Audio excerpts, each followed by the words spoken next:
You're listening to the Pelicans postgame report on the PRO Media Network for all things Pelicans. Perfect. Fly Pelican, fly Pelican, fly Pelican. And I tell him that.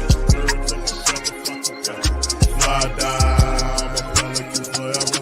Pelican forever. Ain't gon' lie, I feel flyer than I ever been. We stay ballin', this New Orleans, I'm a Pelican. It's going down in the nest, wild, wild west. Come in town and you best show us some respect.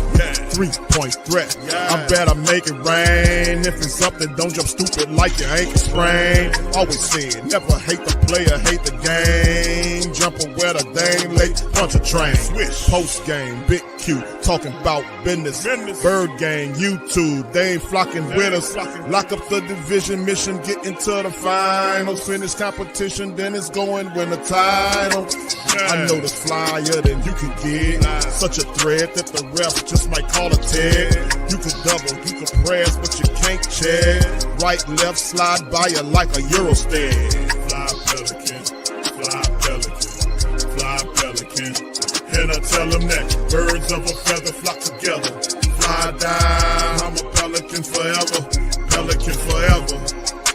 And never, and never, and never, and never, and never, and never say birds of a feather flock together. Yeah, fly down, I'm a Pelican forever.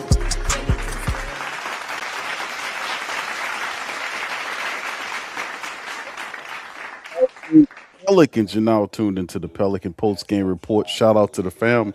Appreciate y'all for being in the live on this one. PPR representing the Flocking Nation. Stand up and hit that like button, hit that sub button in the hype stream, man. As post-draft reaction, Pels first player of the Mosley administration, family. We're going to talk about this and more as the Pelicans make their selection, man, in the back of the second round. No trades, no moves, no maneuvers. Pelicans stood pat during the draft on everything, and they picked up Jaron Pierre Jr. is the guy. So he'll be the guy here.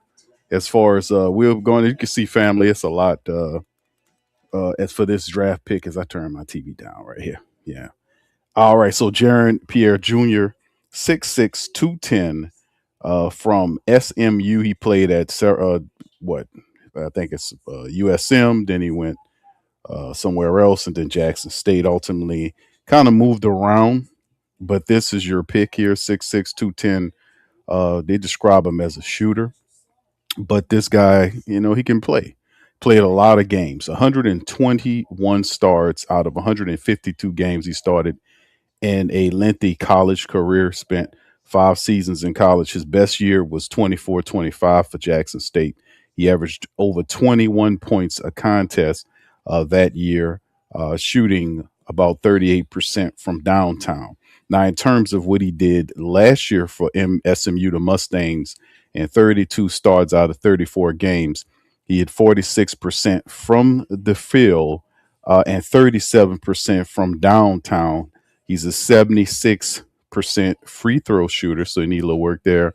Snatches 5 rebounds a game and gets about a steal a contest. So, and of course, he averaged over 17 points last season for SMU. His career stats over his time, he averaged over 14 points, and he shot 35% from 3-point range. So this is a player that the Pels pick up, and with the 58 pick in the second round, he's the first player of the Mosley administration.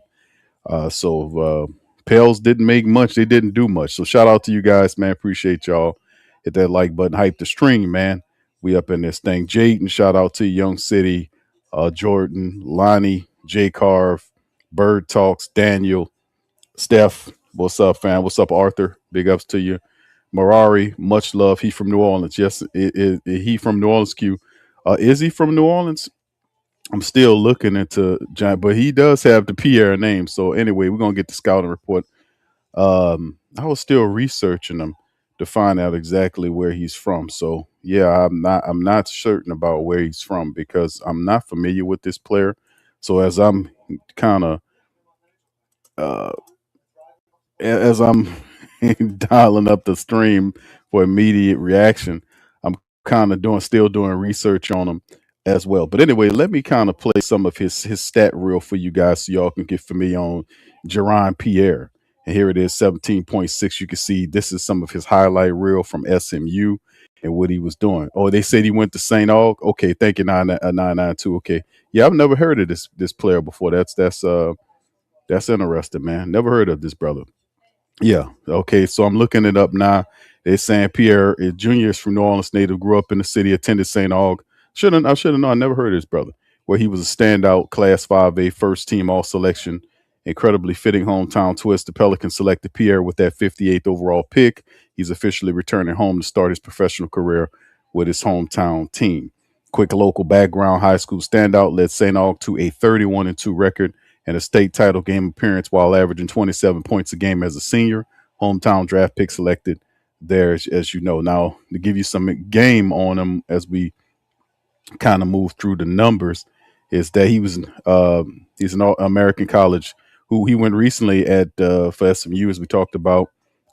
He completed his final collegiate season last year and is currently picking up with the Pels. So he established himself as a prominent journeyman maverick in the transfer portal era, produced high-level offensive numbers across the 4 different universities over his 5-year career. His Southern Miss, when he was Southern Miss, he started his career strong, earning Conference USA All-Freshman honors back in 21-21.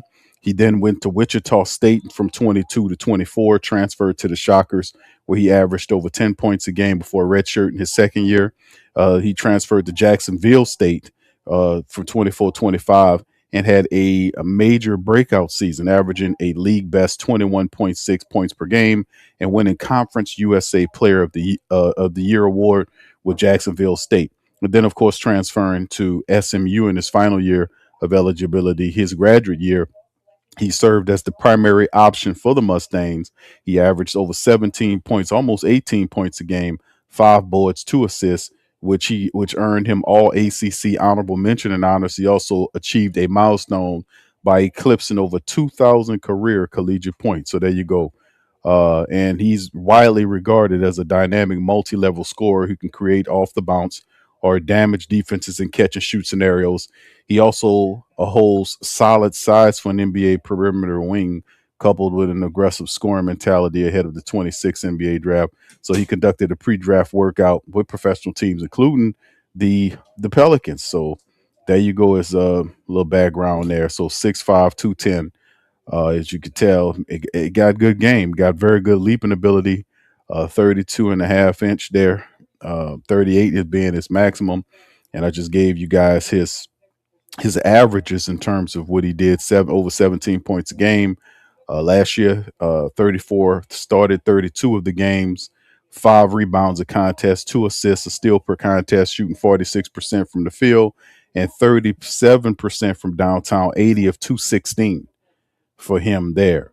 He's a 35% career 3-point shooter and a 41% shooter from the field. His numbers dipped in terms of his free throw percentage, 76%. For his career totals, he's roughly a 78% type of player. Dynamic perimeter scorer, effectively a multi-level threat, comfortable shooting off the movement, pulling up off dribbles, operating as a floor spacing catch and shoot target, average 6.4 3-point attempts per game at SMU, proving his willingness to take a high volume approach, difficult shot diet while maintaining a 37% conversion rate. So that's interesting as well. Elite open floor athleticism, armed with that 38-inch vertical, dangerous transition target. He also can rise quickly as a lob threat and finish above the rim with significant force.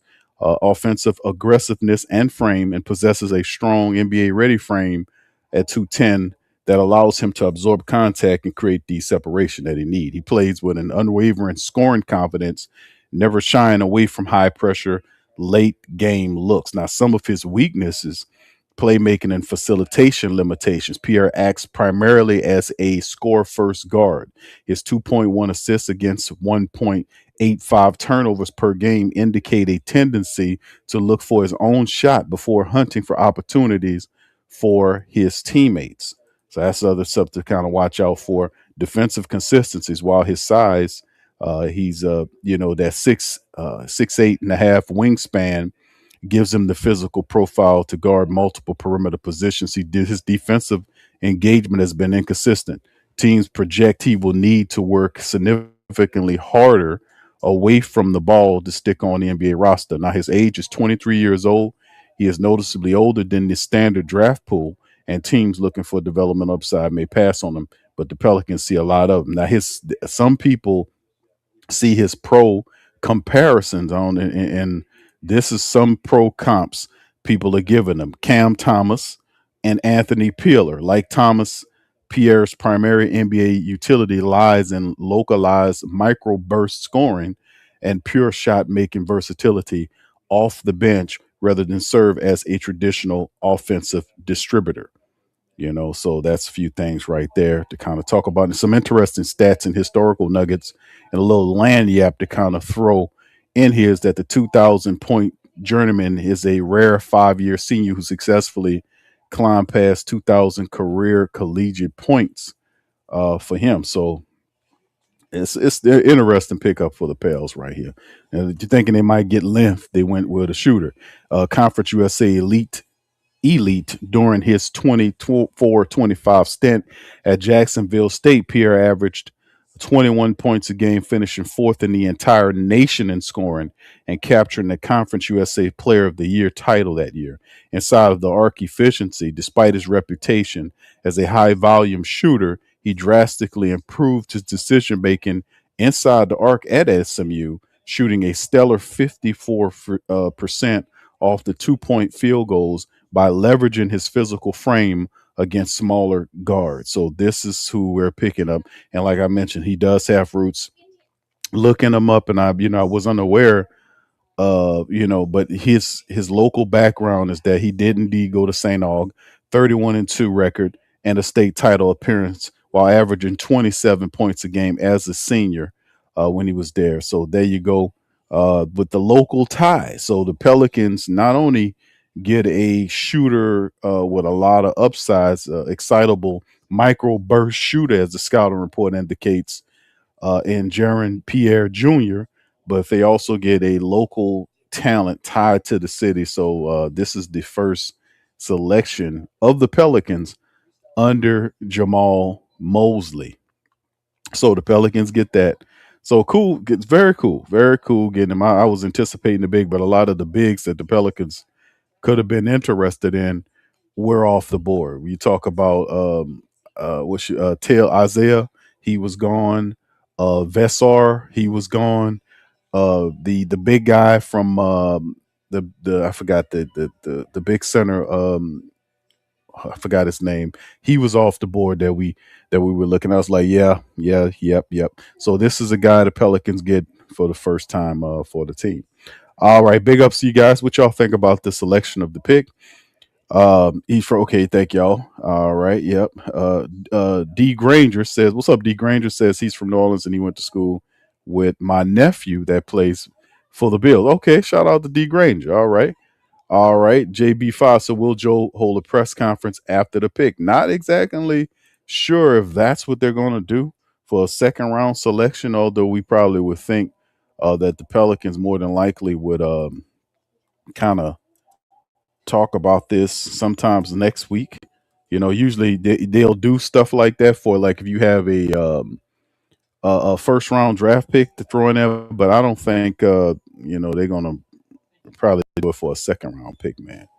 But yeah, because right now what they posting, they just posted the information for it, and there's no alerts and notifications from the Pelicans. Maybe they'll address this stuff tomorrow.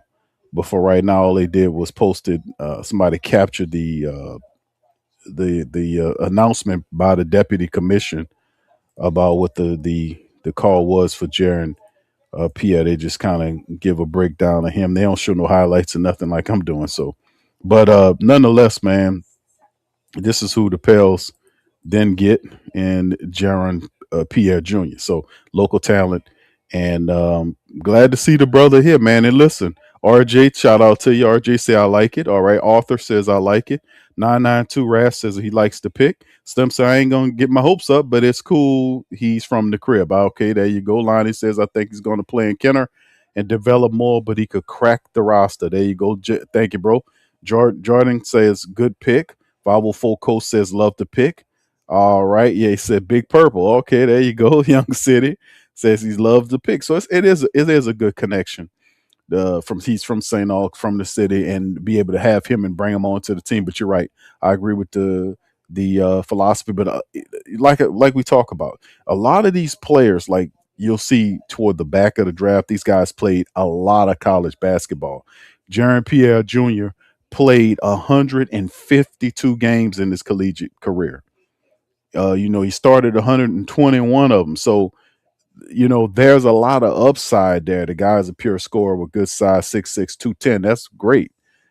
So yeah, I agree with him being in Kenner, starting in Kenner with the squadron, kind of building his way up here and stuff like that. But at some point, you can always use a guy that can score to kind of get in there, and just light it up for you coming up off the second team. So Pelicans trying to add some help there. So Jaron, for those who just tuning in, the Pelicans have made the selection from the 58 picks. And this is relevant in so many ways because the damn Pelicans. This is the first move the Pelicans have made from a player perspective, right?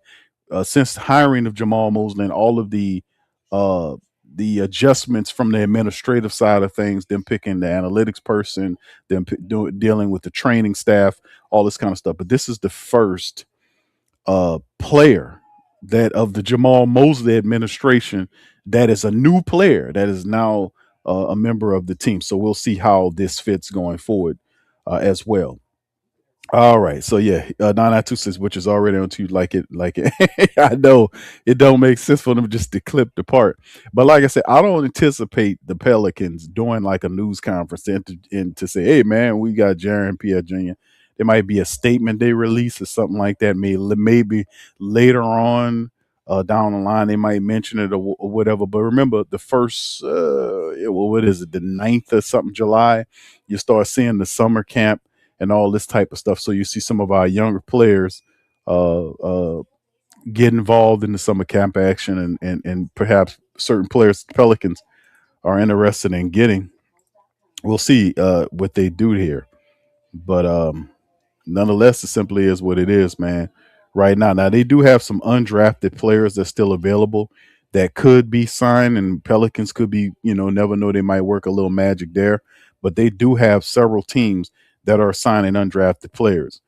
Shams is reporting that several teams are working it. OKC just been working the hell out of the draft. That's why they win.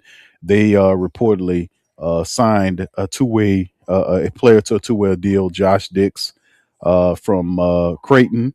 Undrafted Miami guard Trey Donaldson agreed to a two-way deal with the Miami Heat.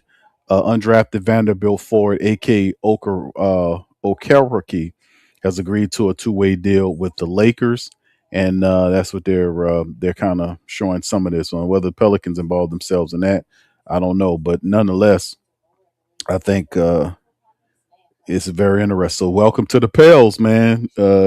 Jaron Pierre Jr., man, from the city, man. That got to be a dream for him to be coming back and playing for the Pels. So welcome to the city, my brother, and welcome to.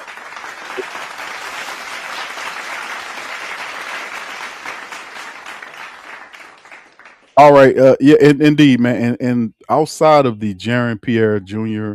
News, let me touch on a few things, man. I was supposed to go live tonight. My schedule kind of conflicted with me doing that tonight to do the entire second round, like I did the first round, like I do the entire draft every year for the last decade plus on PPR.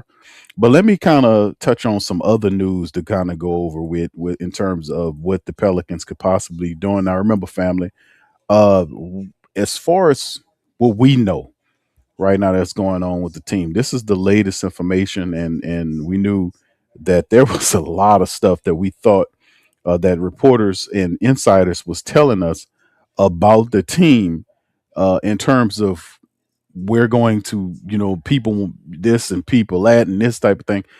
What we do know right now is that Trey Murphy, the third, isn't going anywhere. I told you guys that there's still a lot of it's still a lot of time between now and going into you're officially into the NBA off season, right? And the Pelicans have to see which way they want to, build this thing going forward.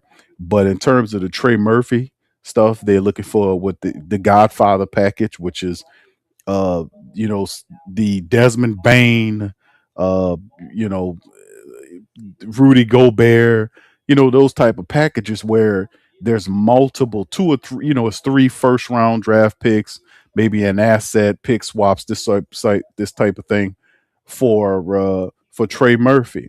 And teams are not willing to do that. They're not giving that up right now for Trey Murphy. And the Pelicans put that shit way up in the sky like that because they don't have an interest to move Trey Murphy. They just want to gauge the interest to see if anybody is willing to do that. But nobody's willing to pull the trigger on that. So that's why I was saying that Trey Murphy isn't going anywhere. So I would just throw that out there. And besides, outside of that, the Trey Murphy stuff, there are other players as well that people are that we're looking at to try to get that the Pelicans rebuffed. Herb Jones, a lot of people thought that Herb Jones was another person of interest that the Pelicans wanted to see engage Trey interest on it. The Pelicans wanted two first round draft picks if you was trying to get Herb Jones, not one. They were saying two for Herb. If you want Herb, that's why Herb wasn't moved. The Pelicans wanted two first round draft picks if you was going to take on Herb Jones. And people was like, they saying that. So, let me show y'all some receipts, man, here on this stuff, man, we talked about here. And here's Jake Fisher is telling the Pelicans reportedly wanted two first round picks for Herb Jones. People say, like, hey, man, we like Herb, but hell, we ain't giving you two first round draft picks for Herb and multiple first round draft picks for, you see what I'm saying? So there were offers for players. There were offers, but the Pelicans had heavy tolls on some of these players because the Lakers and other teams prior to the draft were interested in acquiring Herb Jones. We know that 6 to 12 teams was after Trey, but like I said before, they're not going to give you that Godfather haul for Trey Murphy at this time. The Herb Jones, I thought Herb Jones actually might have been a player that we seen, uh, you know, that they move. But nonetheless, the Pels want two first round picks from Herb. And look on the picture. Herb looking like, man, for real, y'all, y'all want first round draft picks for, two of them for my head. What? No, man. The team said, no, we're not going to do that, bro. We're not going to do that. So as the draft moves past us into and we're in the 2026 draft is officially over with, the Pelicans, what is the idea, what are they doing? So I mean, this this won't be found out until is from days to weeks to months before we see what kind of team they're attempting to craft here, because there's still a lot of trades that can happen. It's just the first leg of it. It's still a lot of time between now and the start of the regular season for the Pelicans to maneuver and make trades and find the correct moves, if that's going to be be the way that they handle stuff. But these three players that we talking about, Trey Murphy with the Godfather package, nobody's going to give the Pelicans that at this time. Now that the draft over with, there you go. The Herb Jones wanting to surrender two first round draft picks for Herb, they just wasn't going to cut that. That doesn't necessarily mean he's not going to get traded into the future, but that just shows you the value. The Pelicans have an idea of two first round draft picks for Herb Jones.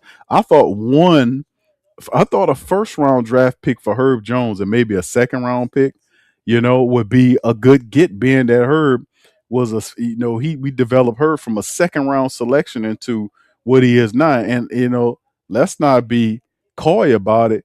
Herb has not been available for the Pelicans in any sense of the imagination. Over the last couple of years, he hadn't been consistently there for us. right? His 3-point shot ain't hitting on shit, right? He misses wide open 3-point shots all the time. Now he's really intelligent, articulating and telling people about protections and all this stuff, dealing with the defense and calling out all of, and letting people know when it's time to switch, all this kind of stuff. But the reality is Herb Jones' game is not the same. We can't afford all of these guys. So if it came down to a situation where the Pelicans had to consider Sadiq Bey or Herb Jones, what would be your call on that? What would be your call on that? But you develop some of these assets, and there's a window of time for you to operate. And if you don't do what you're supposed to do within that window, that you have these players, you got to pivot and do something else. But what's really interesting is you see teams like OKC, who was in the finals last year. They were super active in the draft. They get Adea Mara, the 6'4" center from Michigan, just to slow down Wembanyama and say, "Yeah, we got you. We gonna get you next time." Getting Jalen Brown, this sort of thing. So that's proactive moving at its finest. So if you're the Pelicans, you got to be real. You got to use whatever you can and what you got to be able to kind of to kind of get this stuff leveled, so to speak. We gotta see what the plan is. And then, of course, the last thing, the other player to talk about was Yves Mises. The Lakers were actually interested in Misi, but guess what? And other teams were too, but the Pelicans rebuffed. That was the word from the insiders. Rebuffed several attempts to acquire Yves Misi, Lakers and others. So it goes to show you, what's going on there in terms of the with the Pelican. So what are we doing here? We got guys like the so it's to me, and we'll see what it is moving forward. It's gonna determine how do the Pelicans actually think that the team that they currently have. Maybe you trade Jordan Poole, or move Jordan Poole and maybe package a Poole and a Hawkins or whatever the case may be. You move some of these guys out, you bring in maybe another person, but could it be a possibility that the Pelicans could be saying, "Hey man, uh Mosley, I can win with a lot of these guys here. I can win with a lot of these guys." Very interesting. Then another thing, the Grizzlies were they traded for Isaiah Stewart from Detroit. Beef Stew's heading to Memphis. So so a lot of the things we seen that we thought that the Pelicans were attached to currently, that is not it is not happening. So a lot of the insiders, I don't know what they was inside of, but they damn sure wasn't inside the truth on a lot of stuff that we seen with the Pelicans. The Pelicans did shit for the first round. They just sat back and watched the draft like we did the other night and they said we're gonna make this 58 pick. We're just gonna sit on it. I wanted to try to get back into the first round, but the cost and the price, I can hit Joe Dumars right now. We were interested in getting back into the first round of the 2026 draft, but the cost of doing business was too much. It was just they wanted too much for this, that, and the third. So they basically got Queenie here, they got Queen here in Fears, and they just decided, hey man, we just gonna just set on it, and then when we come back the following year, build forward.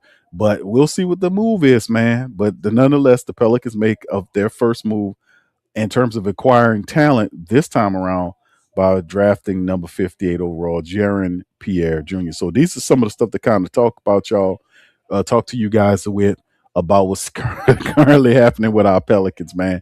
As we have to face facts and see what the Pelicans are going to do post draft. A lot of rumors circulating around certain players. We don't know what's going to go on there. Pelicans had the draft. Two ways you improve the team, family. You got the damn draft, and you have a free agency. So the draft goes by, they get a developmental prospect in Pierre Jr. They go to the G League ultimately, and then now all of the onus is for them to do it in free agency during the free agency period, or to see if they can make trades to find, because they don't have very much cap money, so everything has to be done via trade. So we'll see what they do. We'll see, man. It's very interesting. All right, y'all, put your comments in the comment section below. and we'll see what happened there. All right. Okay. Here. Anyway, shout out to you guys. 992 was wondering. He says that you were going to stream, but the players. Yeah, I know. Yeah, that's the whole point. Like I had a conflict issue here.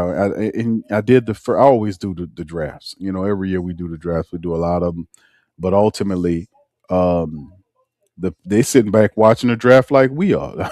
they really, they really were. So whatever they gonna do, there's a lot of, I guess, pressure. I won't say pressure, because I do believe the Pelicans have a lot of talent already that they are, that they have that can win with. And I often thought and said this, that they just didn't have the good coaching.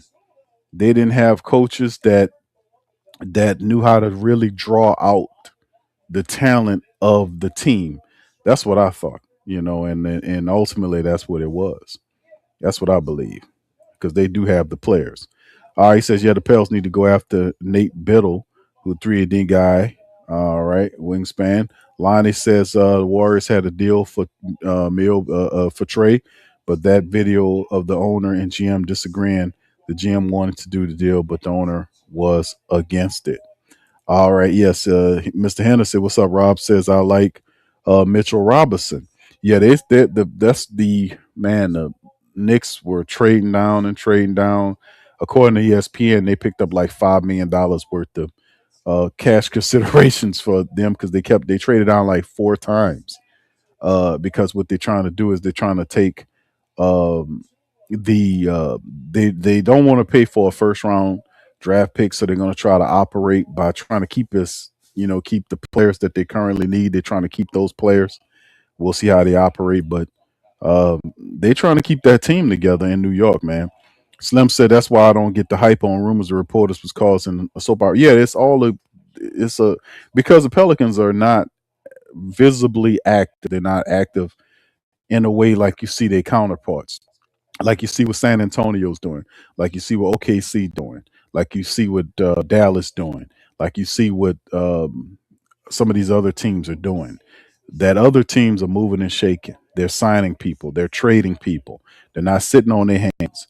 They're not, not making moves. You've had time. You need to have a game plan. How are you going to get length?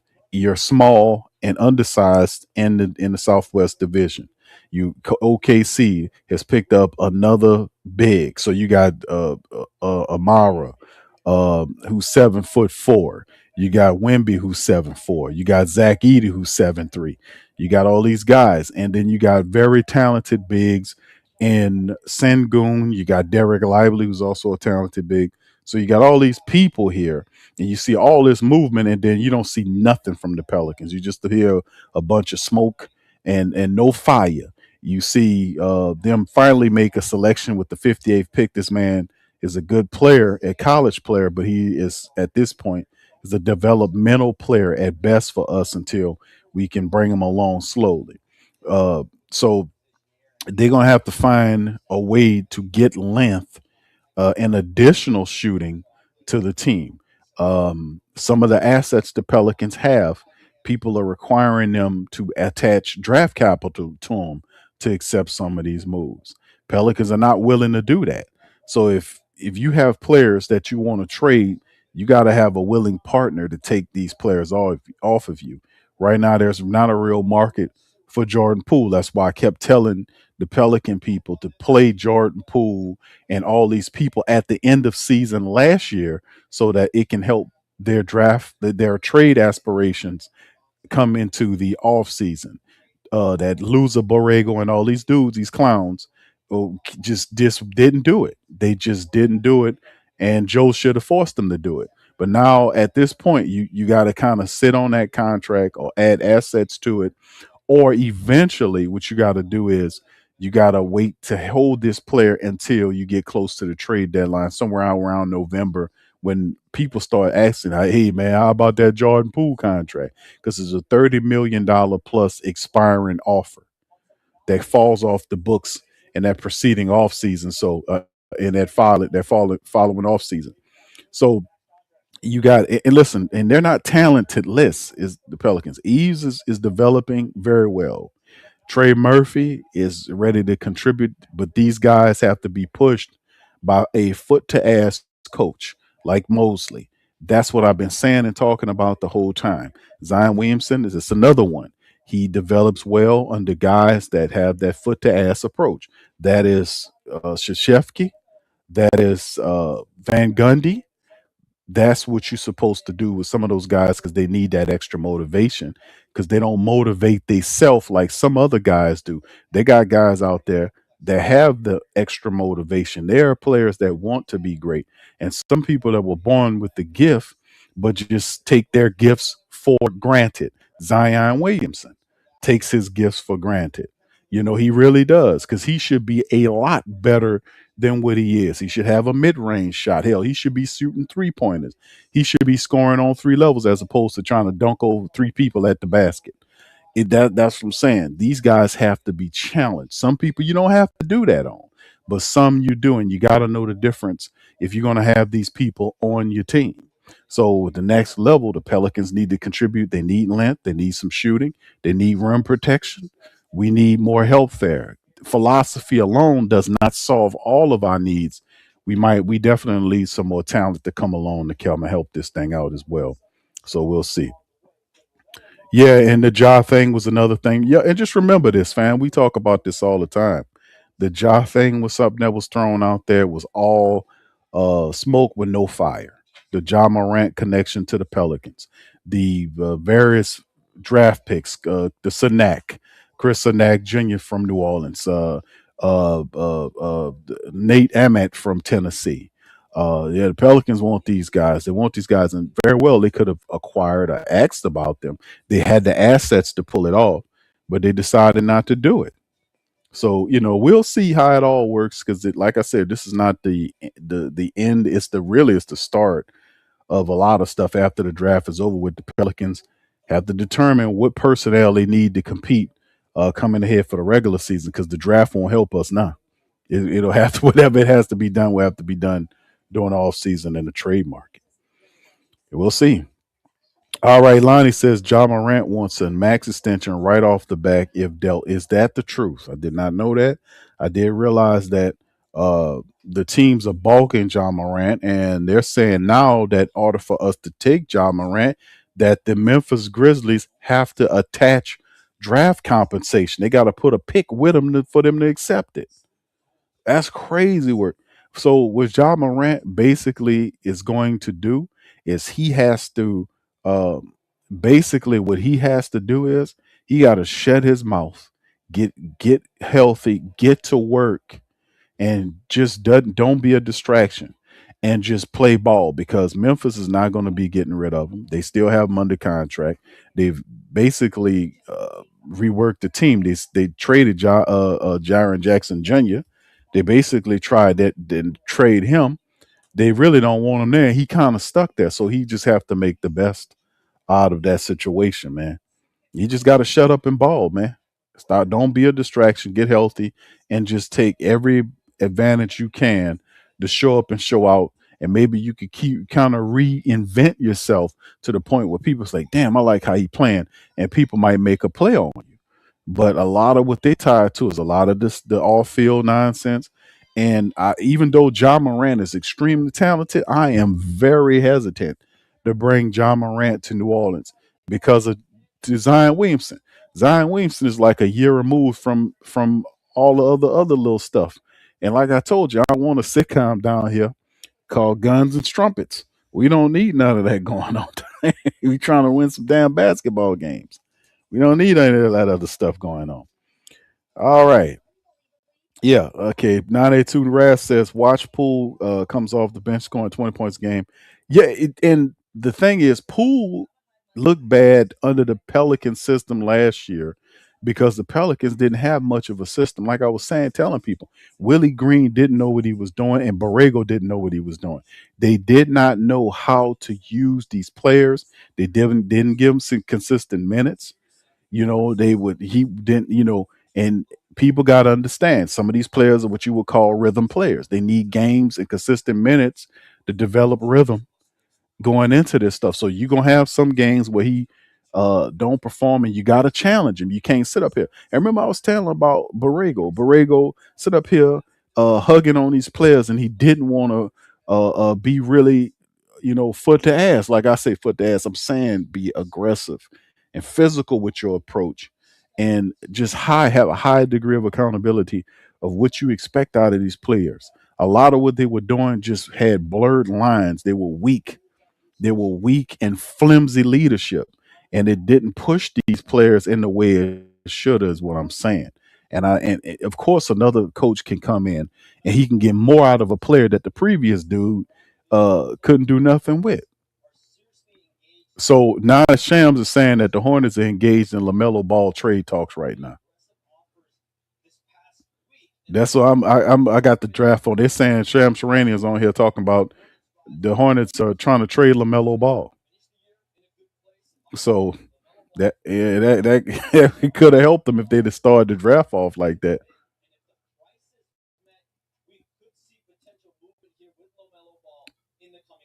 Okay, he's saying in a couple of days, Shams is saying, let's see if Shams owns some shit. Because there's a movement saying Shams don't know shit. He be making it's the information. Bro, listen, man. Where's Adrian Wojnarowski, man? Where's Woj? Bring Woj back, man. Bring Woj back, dog. Woj didn't have when Woj told you something, you can almost print it. You can take it to the bank and cash it for real money. When Shams Charania be saying some stuff, it'd be shaky, man. Where's Woj at, man? Tell Woj to come back from St. Bonaventure as a general manager or where he is and come back and take this damn job back. This guy be real shaky. But anyway, yeah, we'll see what it is. But nonetheless, that's the Pelicans. Lonnie says Trey Murphy didn't ask out. He didn't ask out. He was open to a move if Joe dealt.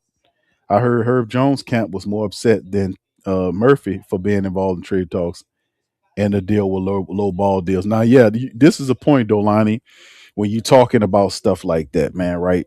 That's a great point. Because most players would get pissed off if they hear that the VP and the general manager, even though they might not be serious about it, but they're fielding calls on their entire team except Fears and Queen. And that's a known thing. That could piss off some players. But at the same time, they don't need to be pissed off if you look at it from the other side. Because if this team was handling this damn business, then he wouldn't be doing that.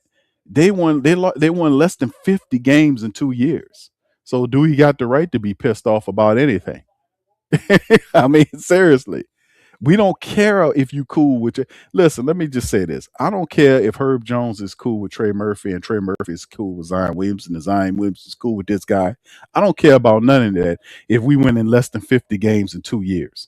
If we average in 22 and 23 wins, and we're not getting nowhere and we're a joke. I don't care if you cool with that man or not. You're not here for that.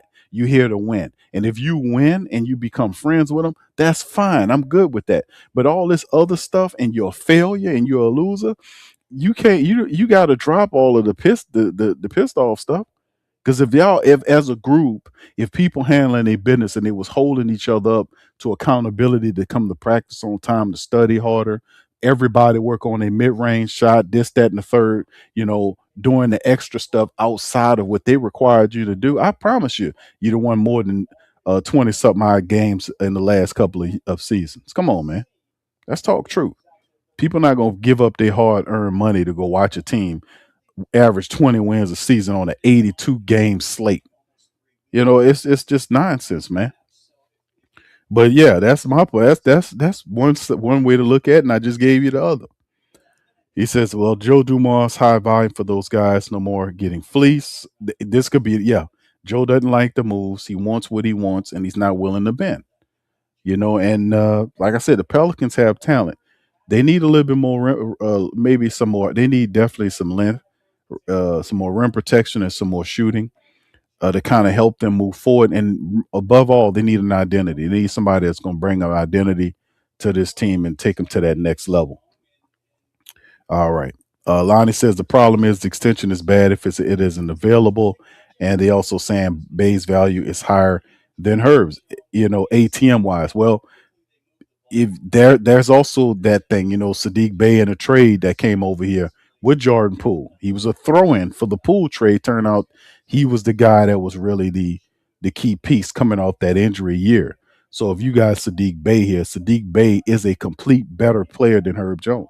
You can't keep everybody. So if it ever came down to a point when it was between Sadiq and Herb, a lot of people would go Sadiq because of his duality, his ability to play consistently offensively. He ain't quite the juggernaut defensively Herb is, but he ain't no slouch on defense either. He's a good defender.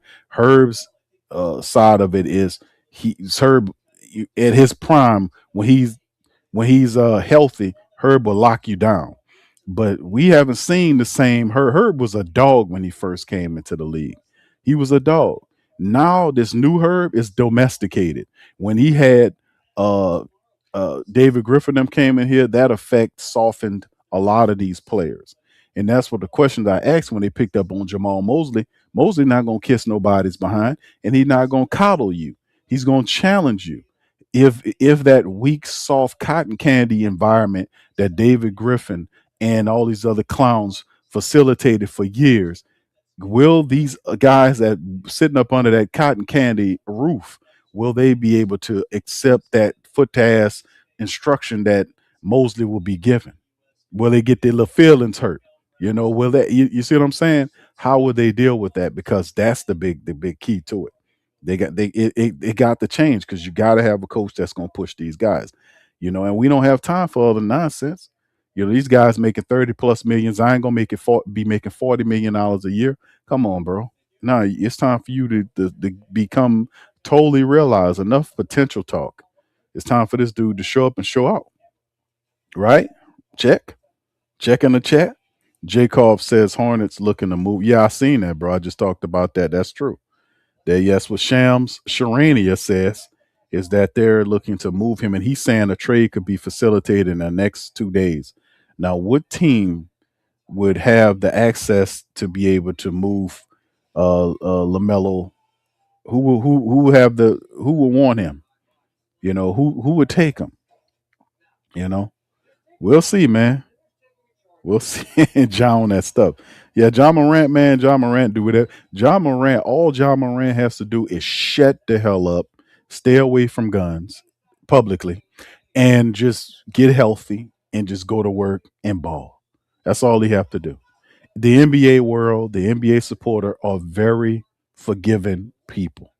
If you show that you're about the business, they'll lay up off you, right? They're very forgiving because they're a fact first type of thought process, meaning they see you about the business, they see you turn a new leaf. Happens all the time. That's what he needs to do. It is very interesting to me that John Morant, you can't trade John Morant healthy is one of the top guards in the NBA. He can average 20 plus points a game and average 8 assists a contest, so he can get wherever he wants on the floor. He's a bit of a liability defensively at times, but he has superstar talent. And you can't nobody wants to trade for him, and they say because of the contract, well, he getting paid what, his superstar skill set requires. But really they're saying, well, it's the contract and it's the injury situation. Really, it's the off court stuff that comes with him. But you kind of use the other stuff to jade that other. You get what I'm saying? But all he has to do is turn the leaf. That should be an eye-opening thing for John Moran. As good as he is, that people that people are telling them, teams are telling the Grizzlies, if you want us to take John Morant off your hands, we'll take him, but you got to attach a first-round pick with it. What? I got to pay you with a pick to take John Morant like he's chopped liver? That should be eye-opening for that dude, man. Step the hell up. Big Sean says the Knicks are toast. That's what's happening when they buy a championship instead of building. Sound like you still a little mad about them knocking your team off, my brother. But the fact of the matter is, Leon Rose, rest of them dudes, they did what they supposed to do. They added talent there. They brung some trades, and it wasn't overnight. You know, they made some interesting moves. A lot of people's questioning that Mikal Bridges trade. You know what I'm saying? They were questioning the hell out of it. They got Big Cat over there, and they kind of put it together. But then they went on a run. They brought in Mike Brown. They fired Coach Tibbs. A lot of people's like, why you did that? And they bring in Brown. A lot of people didn't think that much of Mike Brown, but Brown came in and he just outcoached the Spurs. Let's just get it right, man. That reptilian-eyed coach of y'all in San Antonio, he was a guy that you just got outcoached, bro. He just need to do it a little bit more. He got to develop as a head coach himself. He got to find out the whole thing with Fox, that he needed to make adjustments. There was some adjustments that he simply didn't do in the series that helped cost them that series. And that Fox move, Foxy, and how he was out, I would have benched the shit out of Fox, man. Just keeping it real, bro. Just a few things, but we'll see how it go going forward, my man. We'll see. But yeah, they try. Sure. Sean got sour grapes over there, man. That what happened when you buy a cereal. He got a championship, bro. They got a chip. That's the first time in 53 years, man, that the New York Knicks won a chip, and they did it in a way where, hey, bro, listen, the NBA was cheating them and everything. The NBA, I mean, guys was landing all up under people's feet and shit. Where they do that at? You got Jalen Brunson shooting the ball and players landing underneath his feet. That is a flagrant foul right away. NBA's like, I ain't see nothing. I ain't see a damn thing. They were obviously cheating, trying to cheat the Knicks to force an extra game out of that series. We seen that, man. I heard all of the Nick people doing their podcast talking about it because it wasn't consistent. The foul calls wasn't consistent at all. Now, don't get me wrong. They had some suspect calls on the opposite side for the Knicks, well, but they was trying to slow down that train and get an extra game out of that series. And the Knicks said, no, we finishing them. And the worst part of it, they finished them in San Antonio. They won the chip in San Antonio's building. But the thing about it is, I didn't like how San Antonio handled that.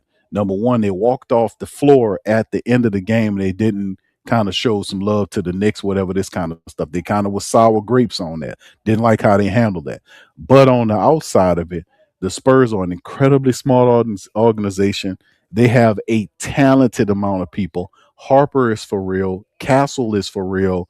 Wemby is for real. They got a big three there that's going to be special.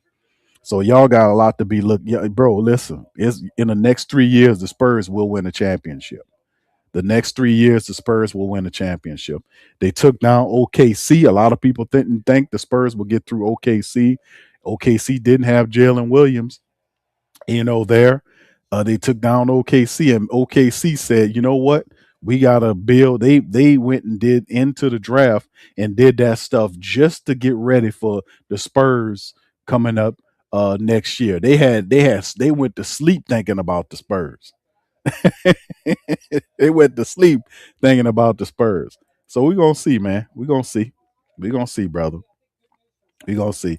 Rob says, yeah, year 8 approaching.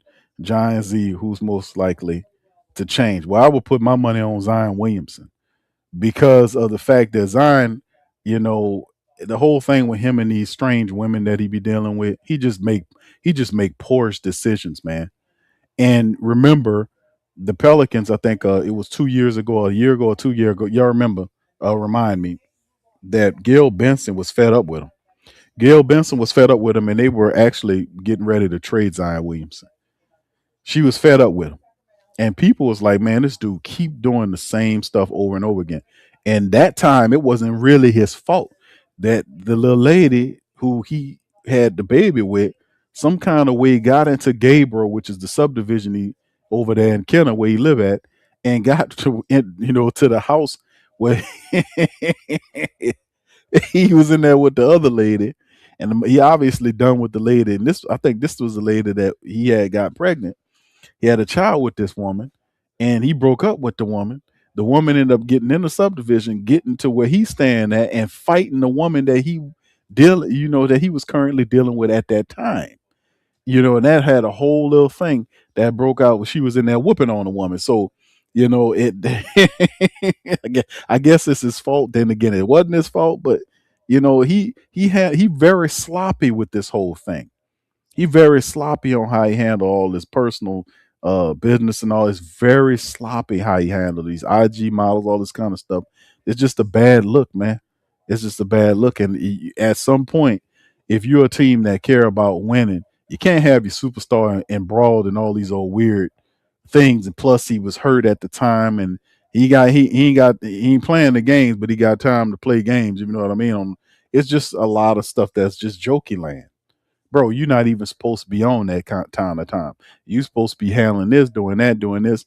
And that's why people was getting at him for all those years, because they knew he wasn't serious about it, because he was taking his talent and his gift for granted. That's what he was doing. He's taking his talent and his gift for granted. That's what happened. That's why some of these guys don't achieve what they're supposed to. They don't take it as seriously as they're supposed to take it. And that's Zion. I would damn sure say that he taking his gift for granted. Maybe right now he trying to do it now. He trying to change it up now after year 8 and trying to switch it around to get really hardcore on his improvement, which he's done much better.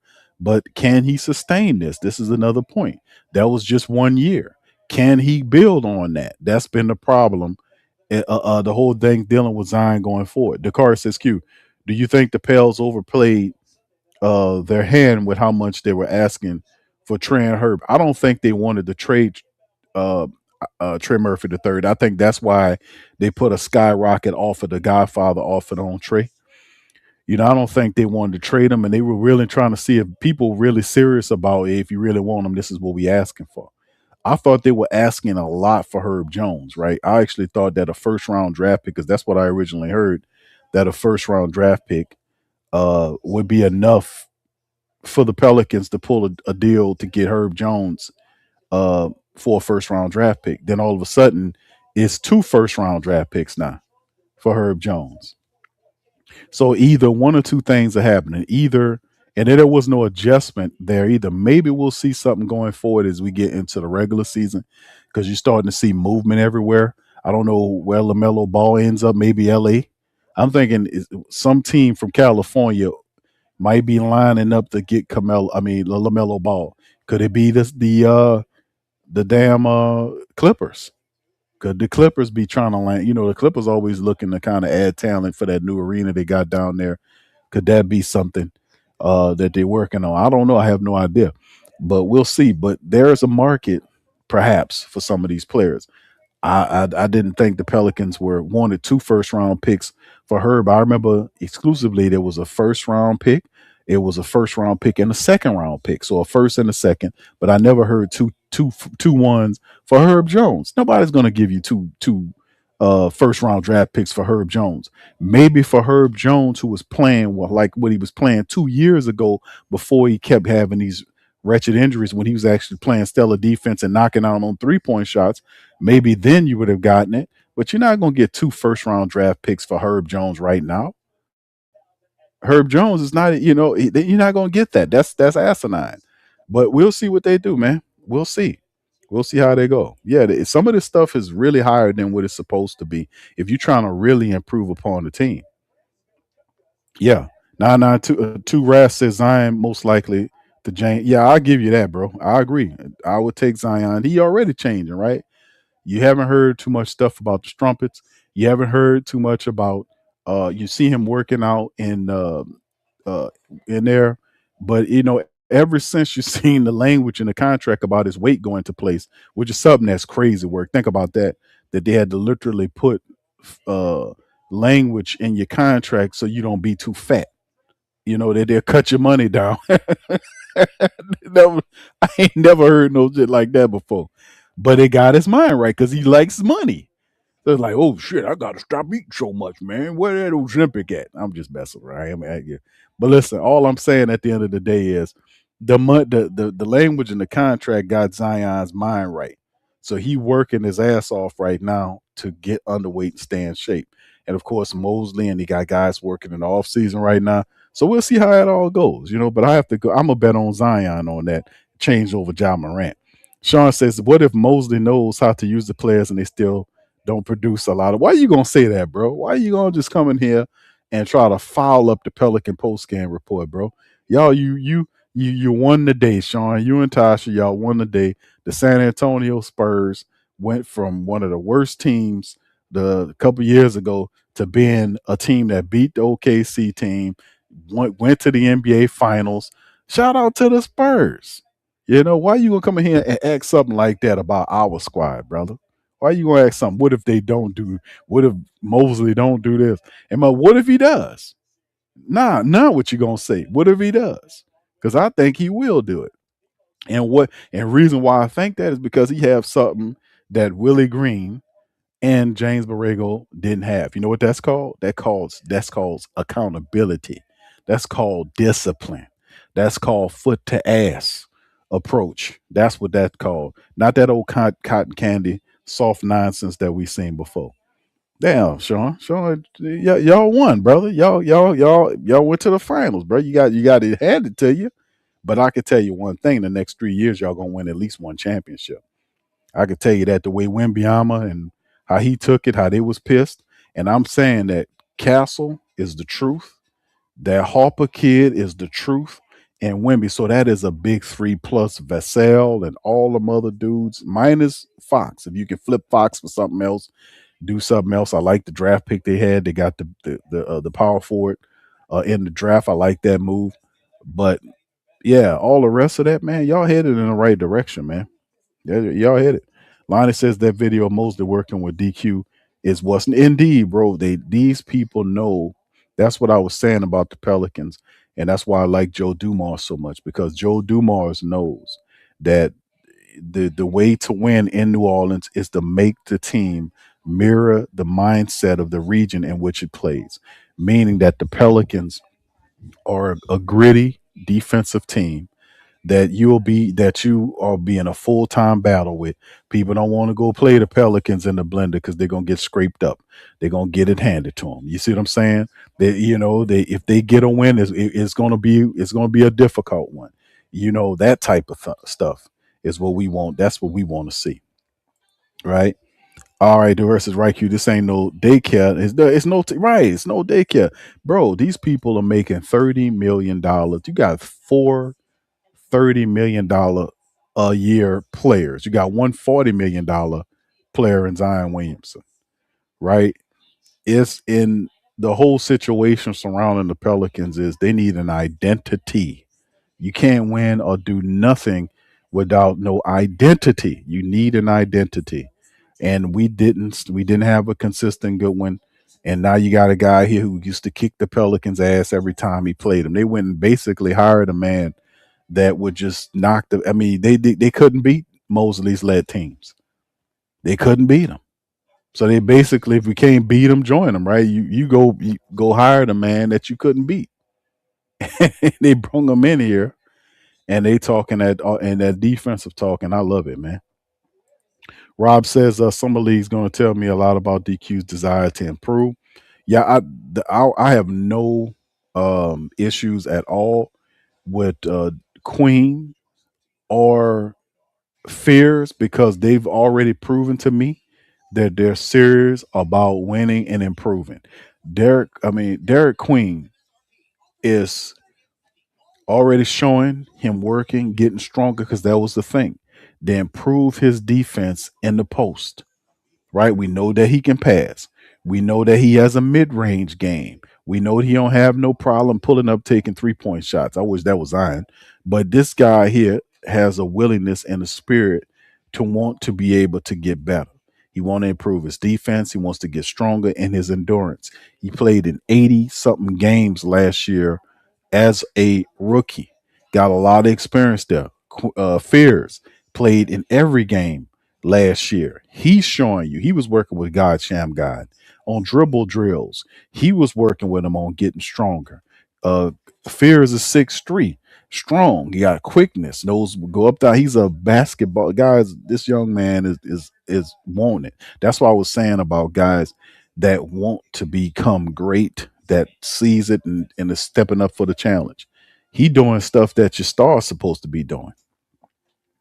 Your stars.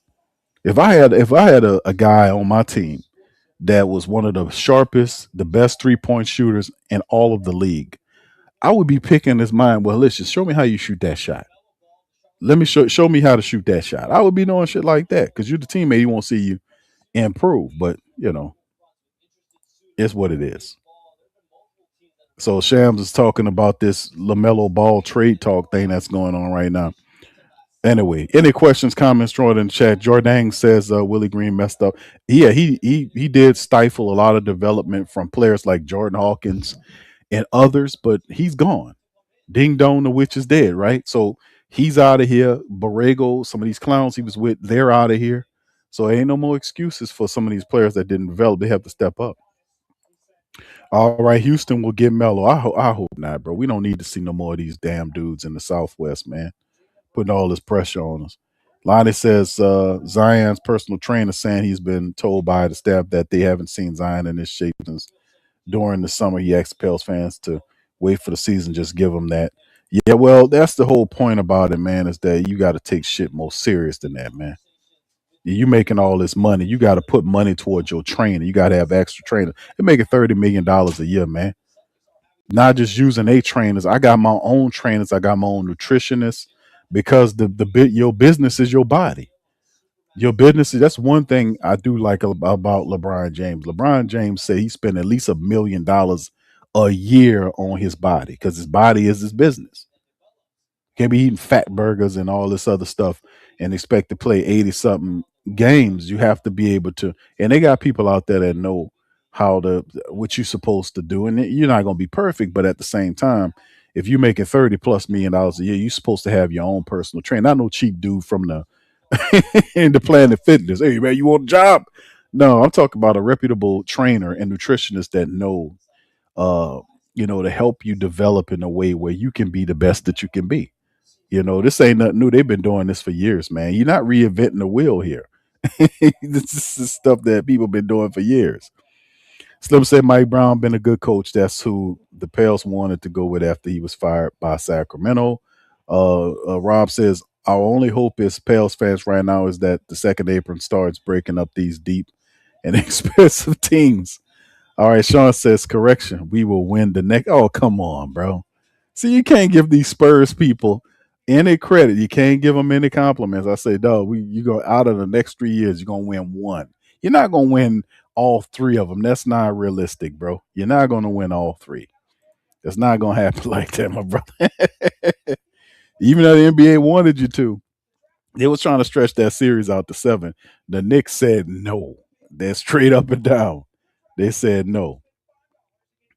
All right. I think he was depressed, eating all. Yeah. Well, that's where I know that's when you, as a coach and staff, they got to be. And listen, man, it was depressing to be honest with you because um, Zion Williamson wasn't one of these dudes where he would go and command anything from the organization. Like some other players be like, "Hey, yo, man, this coach ain't working." Like, look what Wemby did in the year leading up to this. What was it? The second year after his rookie year, Wembyama went to the Spurs and told him, "Listen, man, we need to start working on winning right now." He challenged them.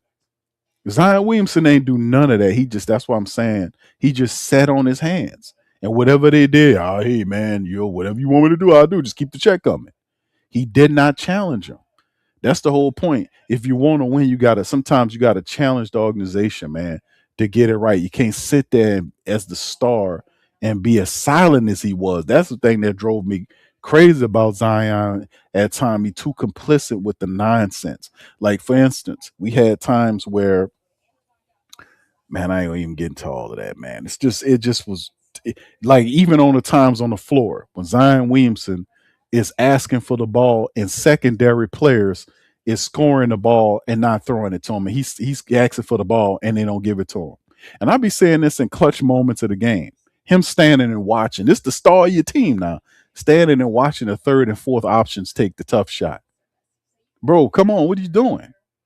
And if he commands the ball and they don't give it to him, when they hit him with that timeout, Zion get on him. Listen, man, when I ask you for the effing ball, give me the ball.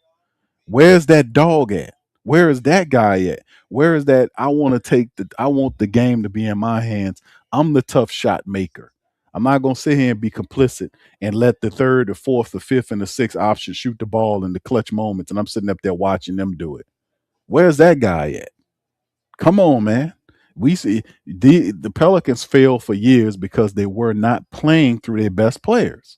This is true. They weren't playing through their best players, not consistently. Zion would. There have been games in the past. Willie Green, when he's coach, with Zion Williams would dominate, and then the next game you come back to it, he got all this. Zion ain't even an option. He ain't even going to him in the second game. It was too stupid. It was too stupid. You play through your best players. That's how we win games. This is true. It's none of this is something that's out of worldly. That's out of the mindset of facts. All of this is facts. We win because we play through our best players. The system is built correctly around our best players. The organization challenges the best players. There is accountability. You will not be allowed to be doing strumpet serving and all this type of stuff. We're not playing with you on that. You're going to come to work on time. You won't be late. The reports came out later on that he was going to practice late and doing all this other kind of stuff under David Griffin. All that was happening, and they was holding it and suppressing. Man, come on, dog. Come on. They complicit in the effery, if you ask me. I don't know, man. It's crazy work. Lonnie says Zion pays his trainer, not the team. That's who turned the injury in the 12 day. You got to keep that trainer outside of just having the team. That's the extra additive of commitment to yourself. They have their trainers and you have your own. If you're making $40 million a year, that's a requirement. It should be. Queen is what we thought he was, getting Zion minutes.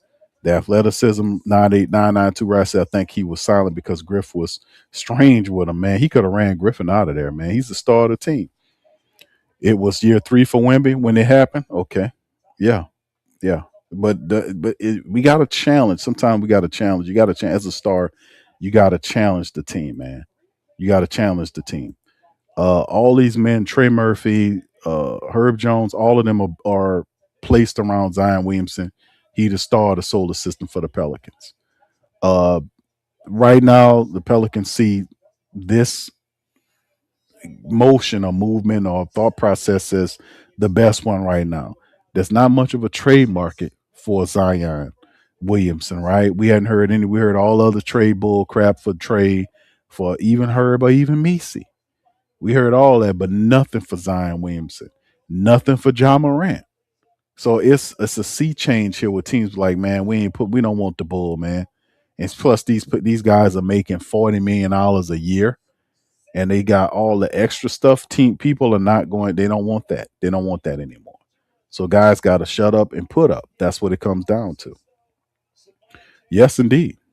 So with that being said, man, listen, man. DC is around. DC he been busy. Shout out to y'all. He's good. I ain't gonna tell y'all, why he couldn't be on the show today. I don't want to embarrass him, but it has something to do with internet. It has something to do with internet. So I'm just leave it at that. It has something to do with internet. So we're gonna just leave it right there.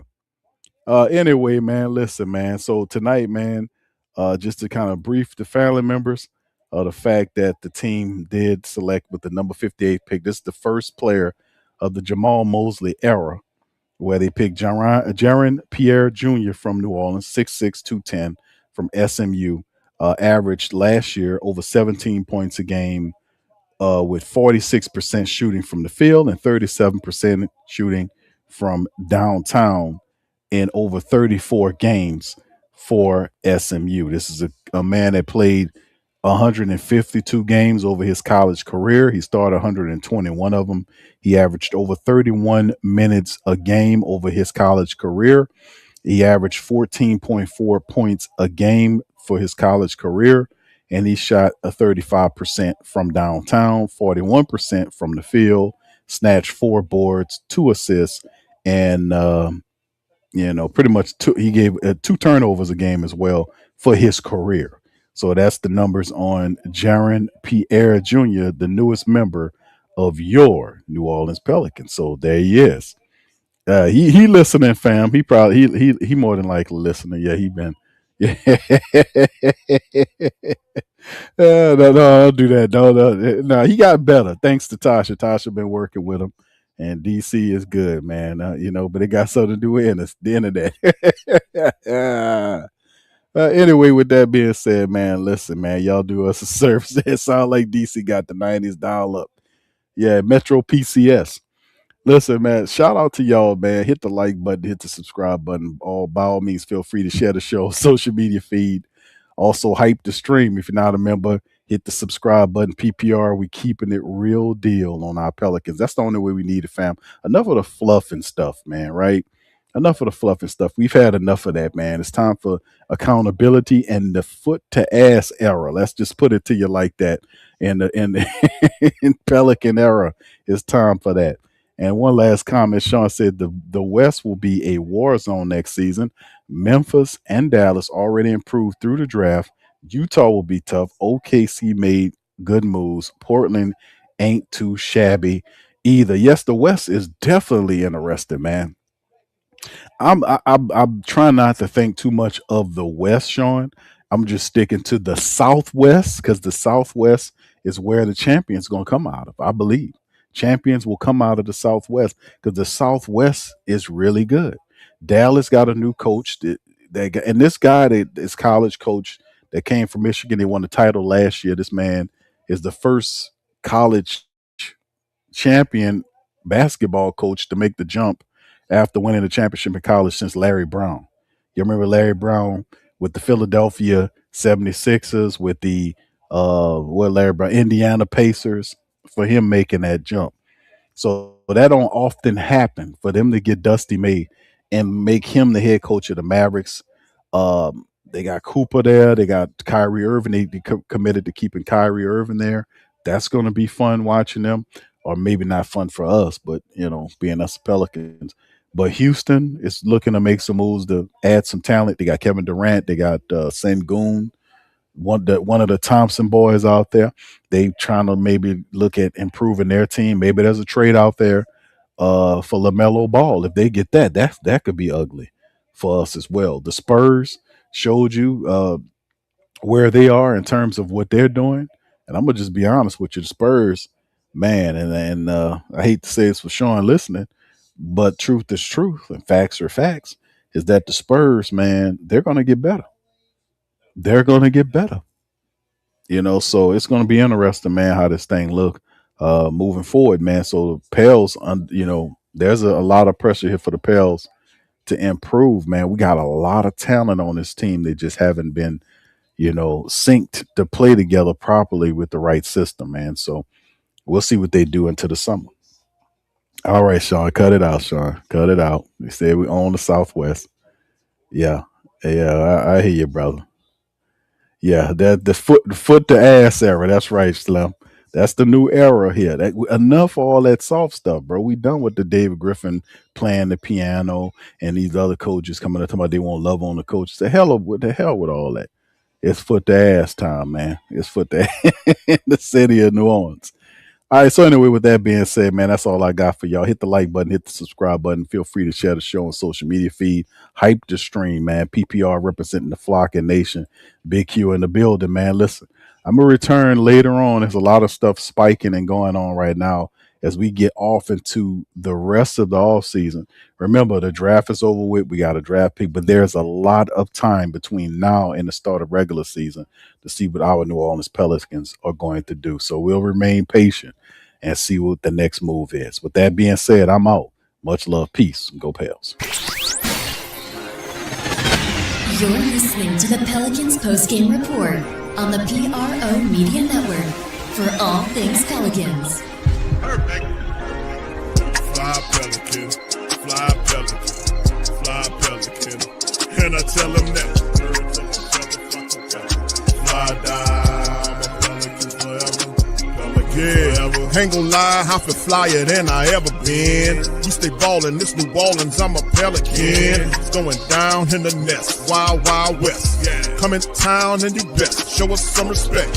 3-point threat. I better make it rain. If it's up, then don't jump stupid like your ankle sprain. Always said, never hate the player, hate the game. Jumping where the dang late, punch a train. Swish. Post game, big Q, talking about business. Bird gang, YouTube, they ain't flocking with us. Lock up the division mission, get into the finals. Finish competition, then it's going win the title. I know this flyer than you can get. Such a threat that the ref just might call a tag. You could double, you could press, but you can't check. Right, left, slide by you like a Eurostep. Fly Pelican, fly Pelican, fly Pelican. And I tell them that birds of a feather flock together. Fly down, I'm a Pelican forever. Pelican forever. And never, and never, and never, and never, and never, and never say birds of a feather flock together. Yeah, fly down, I'm a Pelican forever. Pelican.